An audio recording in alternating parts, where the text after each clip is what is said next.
Devil's Workshop painting commissions.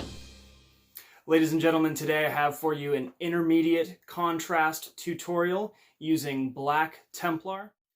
To follow along with me, you'll need to start off by priming your models in a mid-tone or dark gray color. You'll need your chosen contrast paint if it's anything other than black.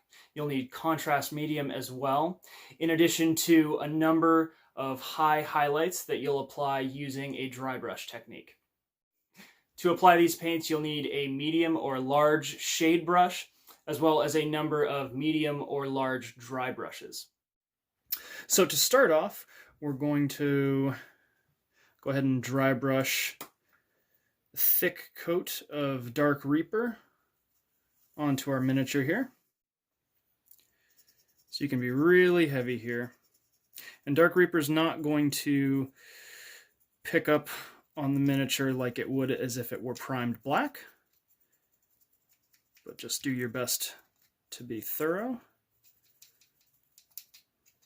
When I'm dry brushing, I like to go bit by bit on the miniature, so I'll dry brush his legs north and south, east to west, or up and down side to side. And I'll do that on each part of the miniature. It gives me a nice even coat, catches all the raised edges. We'll do another coat of that to make sure we got nice even coverage. That brush looks frazzled. Looks like Monday mornings before coffee. So what I'm trying to achieve here with these successively lighter highlights through dry brushing is a zenithal highlight that will pop out once we put on Black Templar. Maybe before you move on, just put the miniature like this and just kind of go straight down. Do all the top parts here once more, and then just go straight down. That's something that's always helped me get nice top-down highlighting or zenithal highlighting. All right, so now we're going to go ahead and move on to Thunderharuk Blue. And just once again, work it in. For this one, we'll do that top-down zenithal dry brush once more.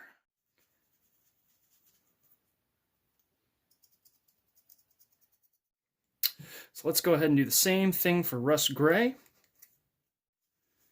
Make sure you don't have too much on your brush, and get to it.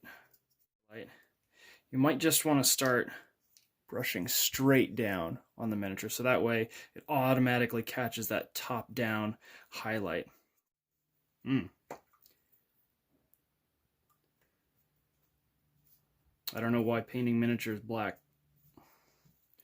That's just, it's always been my favorite. My Necrons are black. I painted some Dark Eldar back when they were called Dark Eldar. As you paint more and more, you'll gravitate towards certain paint schemes. And black with a nice spot color is something else. We've gotten a nice highlight going there. First off, I'm going to make sure my contrast paints are nice and shaken up here. And I'm going to do one brush load there of contrast medium. That didn't happen. And then I'm going to get one brush load of Black Templar here. Mix it up real well. Make sure you kind of squeeze some of that paint and medium out of your brush, and shoot, we're about ready to hit the road here. All right. I'm going to work it in there.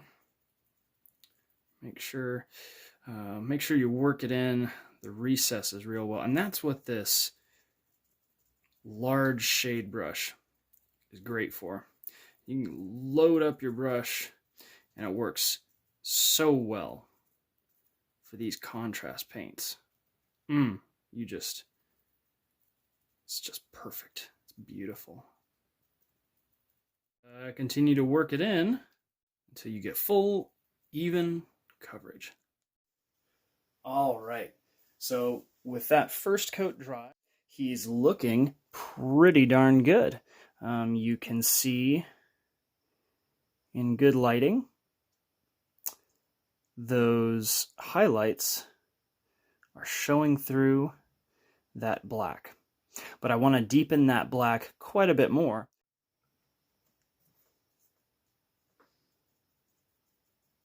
Now that he's finished drying, he's looking pretty good with that second coat of contrast paint. Now, it's up to you if you want to finish here, but I'm going to go ahead and reestablish some highlights with each of these dry brushing stages because I'd like to brighten him up a little bit more. Now, if you choose to reestablish highlights, at each of these stages, you'll want to make sure very little comes off your brush, like that. And just be very delicate when applying it to your miniature. Just a quick once over with each color going against the grain should do the trick here. Once you've reestablished highlights, that black armor is looking tabletop ready. And it's a great technique for the amount of work we've put in. So just a quick recap, ladies and gentlemen. You'll want to make sure your contrast paints are shaken very well before you use them. You'll want to cut your contrast paints at a ratio of 1:1 using contrast medium. Additionally, make sure that when you dry brush your highlights, you dry brush lightly, as it's easier to add more later.